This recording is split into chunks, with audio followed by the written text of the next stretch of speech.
تو دل کو زندہ کرنے کے اسباب میں سے پہلا سبب ذکر کی کثرت. ہمارے مشائخ یہی سبق دیتے ہیں. سب سے پہلے فرماتے ہیں کہ 2 حصوں میں کرو. ایک تو چلتے پھرتے لیٹے بیٹھے اللہ کی طرف دھیان رکھو، اس کو وقوف قلبی کہہ دیتے ہیں. اور ایک فرماتے ہیں کہ صبح اور شام 15 منٹ آدھا گھنٹہ ساری دنیا سے ہٹ کٹ جاؤ اور اللہ تعالی کی یاد میں ڈوب جاؤ. ساری دنیا سے ہٹ کٹ جاؤ اور اللہ تعالی کی یاد میں ڈوب جاؤ. جب انسان یوں مراقبہ کرتا ہے نا صبح و شام، تو دل کی کیفیات دوبارہ تازہ ہو جاتی ہے. آج کل کے دور میں اس کو سمجھنا بہت آسان ہے. دیکھیں آج کل تو چھوٹے بڑے بہت لوگوں کے پاس سیل فون ہوتا ہے، موبائل فون. اس کی بیٹری ہوتی ہے. اب اگر سارا دن اس پر باتیں کرتے رہیں تو اس کی بیٹری ڈسچارج ہو جاتی ہے. اس کو پھر چارجر سے لگانا ضروری ہوتا ہے.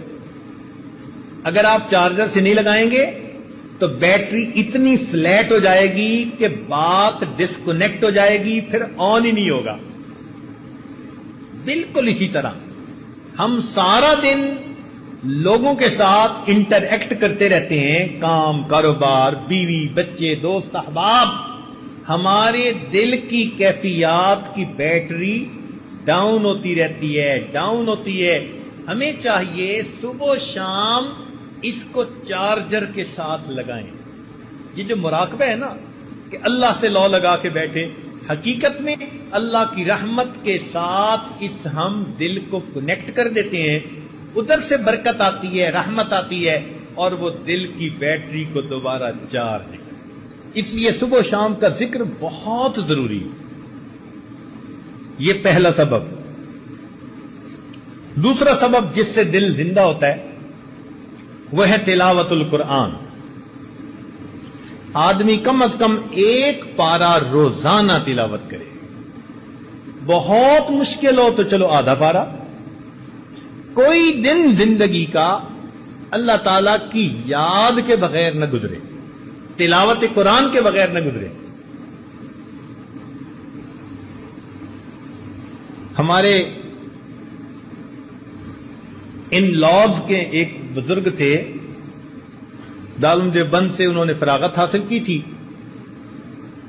میری ایک مرتبہ ان کی ملاقات سوات میں ہوئی تو وہ کہنے لگے کہ میں امام العلماء والصلحاء حضرت خواجہ عبد المالک صدیقی رحمت اللہ علیہ سے بیعت ہوا، اور اس وقت انہوں نے فرمایا کہ 1 پارہ روزانہ تلاوت کرنا.